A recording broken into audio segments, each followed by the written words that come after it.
अस्सलाम वालेकुम दोस्तों, welcome back to my YouTube channel. दोस्तों आज के इस वीडियो में मैं आपको बताने वाला हूं एक ऐसी कंपनी के बारे में जो दुनिया को कंट्रोल करती है।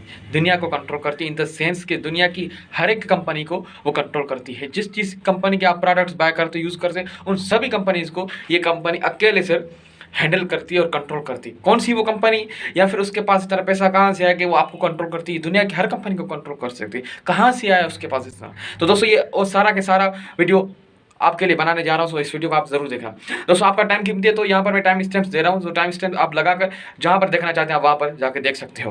हाँ तो भाई आप अभी तक तो जान रहे होंगे कि मैं किस कंपनी की बात कर रहा हूँ। मैं बात कर रहा हूँ ब्लैक रॉक कंपनी के बारे में। इस कंपनी के पास इतना पैसा है, इतना ढेर सारा पैसा है। आप पूछेंगे कितना पैसा है या फिर इतना पैसा कहाँ से है, तो सबसे पहले मैं आपको बता देता हूँ इनके पास अभी पैसा है वो है $9.1 ट्रिलियन। ठीक है, $9.1 ट्रिलियन आप पाकिस्तानी रुपीज़ में यहाँ पर देख सकते हैं स्क्रीन पर। ठीक है, इतना सारा ढेर सारा पैसा है। अब आप पूछेंगे इतना सारा पैसा आया कहाँ से इनके पास।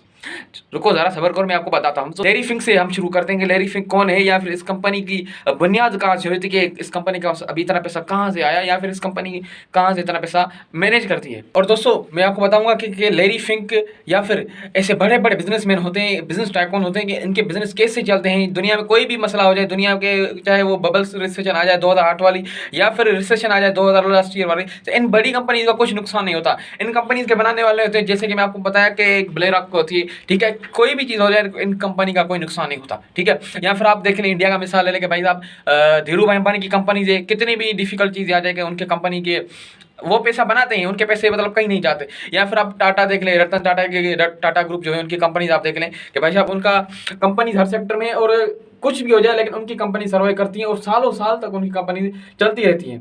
ऐसा क्या है इनके बारे में ये भी आप थोड़ा मैं आपको शॉर्ट में बता दूंगा। तो बात ऐसी है कि लैरी फिंक एक कंपनी में एक बैंक में एमडी के तौर पर उसको नौकरी मिल गई और उस कंपनी में उसने $1 बिलियन का प्रॉफिट करके कमाया। लेकिन जब रिजल्ट आ गए तो उस बंदे को ओवर कॉन्फिडेंट हो गया। ओवर कॉन्फिडेंट के हिसाब से बताया जाता है कि उस बंदे ने 3 महीने में $100 मिलियन गंवा दिए।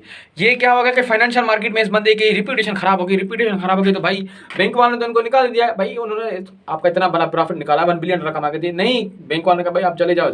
ये जो वाक़या हुआ तो इस बंदे को इस कंपनी से निकाल दिया गया, इस बैंक से निकाल दिया गया। बात आती है आगे, ये बंदा बहुत सारे बंदों के पास गया, आप मुझे काम दो, किसी ने इनको काम नहीं दिया। एक बंदा इनके साथ मिला, मिस्टर स्टीव, वो कंपनी चला रहा था ब्लैक स्टोन नाम करके। ठीक है, तो ब्लैक स्टोन पर ये काम कर रहा था। ये दोनों मिले और मिस्टर स्टीव ने इनको पैसे दिए कि भाई साहब $5 मिलियन से हम अपने साथ इकट्ठे काम करेंगे। तो उसने कहा चलो ठीक है। फिर एक दिन ऐसा होता है कि कंपनी बड़ी थी, अपने दौर की मशहूर कंपनी थी जनरल इलेक्ट्रिक, अगर मैं गलत ना हूँ तो उन कंपनी ने क्या किया कि भाई साहब उनका कोई मसला होगा फाइनेंशियल का, तो उन्होंने फ़ोन की भाई लैरी फिंक को, भाई आ जाए आप हमारा प्रॉब्लम सॉल्व कर दें। तो भाई इतनी बड़ी क्रेडिबल कंपनी का लैरी फिंक ने मसला हल किया तो उन कंपनी की वजह से इनकी भी रिपुटेशन बढ़ गई। और मिस्टर स्टीव जो था उसने कहा कि भाई मिस्टर लैरी फिंक आप तो मेरे साथ आए थे, आप तो मेरे अंडर है, आप मेरे कंट्रोल में था, मेरे साथ काम करो ना, आप ये क्या कर रहे हो। तो इन हिसाब से इन दोनों में होगा लफड़ा।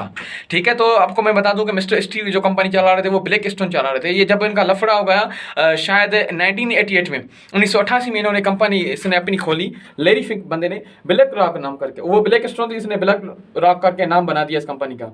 तो ये बैकग्राउंड ओवरऑल स्टोरी थी कि कैसे ब्लैक रॉक का फाउंडेशन हुआ। अब दूसरा पार्ट है कि आप पूछेंगे कि इनके पास इतना पैसा कहाँ से आता है या फिर हमें ये कैसे कंट्रोल कर रहे हैं, दुनिया को ये बंदा कैसे कंट्रोल कर रहा है। एक व्यक्ति जिसे इंडिया में कहते हैं। तो मैं आपको बता दूं कि ये एक इन्वेस्टमेंट कंपनी, एक फाइनेंशियल रिस्क मैनेजमेंट कंपनी या फिर फाइनेंशियल एसेट मैनेजमेंट कंपनी है। ऐसा मैं आपको मिसाल देखते बताता हूँ कि कुछ मुल्क होते हैं जहाँ पर क्या होता है कि गवर्नमेंट के पास पैसे पड़े होते हैं। ठीक है, तो पैसे गवर्नमेंट के पास पड़े तो ये क्या करते हैं कि या तो अपने लोकल किसी बिजनेसमैन को पैसे देते हैं कि भाई आप हमें दोबारा डबल प्रॉफिट करके कमा के दो, या फिर वो क्या करते हैं फॉरेन वाली कंपनी में पैसे अपने इन्वेस्ट करते हैं। इस यहाँ पर मैं आपको समझाने का एक मिसाल दे रहा हूँ। तो यहाँ पर ये क्या करते हैं, लेट सपोज कोई कंट्री है, उनके पास पेंशन है, पेंशन फंड है। पेंशन फंड तो आप बंदा नौकरी कर रहा है तो उसके 30 साल बाद उसको पैसे मिलने अपने पेंशन के। तो ये क्या करेंगे, ये जो पैसा एक बंदे का है, मल्टीपल इंडिविजुअल्स होते हैं तो उनके पैसे ये दे देता है ब्लैक रॉक वालों को।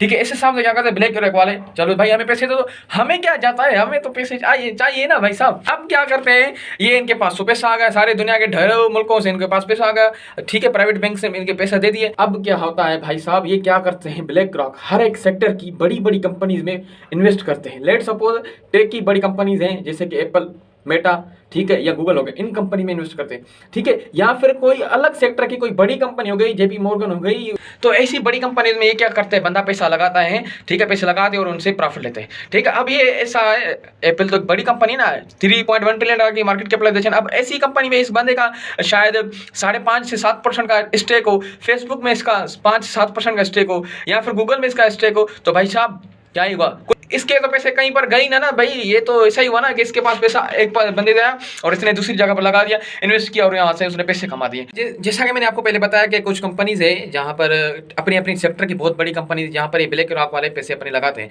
ठीक है। तो मैंने आपको बताया कि फेसबुक है, ठीक है, एप्पल है, या जेपी मॉर्गन है, या उसके अलावा फोर्ड कंपनी है, ठीक है, या उसके अलावा जो है वेरिजोन कंपनी, इन सारों के स्टेक मैं आपको यहाँ पर स्क्रीन पर लगा देता हूँ, ठीक है। इन बड़ी बड़ी कंपनीज को इस बंदे ने, इस कंपनी ने कंट्रोल करके रखा, यानी इनके स्टेक इन्होंने अपने पास ले रखे हैं, ठीक है। भाई ये इतनी पावरफुल कैसे कंट्रोल कैसे करती है, तो मैं आपको बता दूं 2010 में ब्लैक रॉक को दुनिया का most influential financial institute award मिला था। और ये बताया जाता है कि हिस्ट्री में ये एक उस बार फर्स्ट टाइम था जब एक चाइनीज़ गवर्नमेंट ने फॉरेन कंपनी को कहा कि भाई आप आ जाए, आप हमारे पास इन्वेस्टमेंट कर लें, ठीक है। तो ये भी इनके बारे में बताया जाता है। और 2008 के जो क्राइसिस हुए थे, रिसेशन आई थी या बबल्स क्राइसिस जिसको कहते हैं, तो उनका भी कहते हैं कि ये क्रेडिट भी इस बंदे के पास जाता है।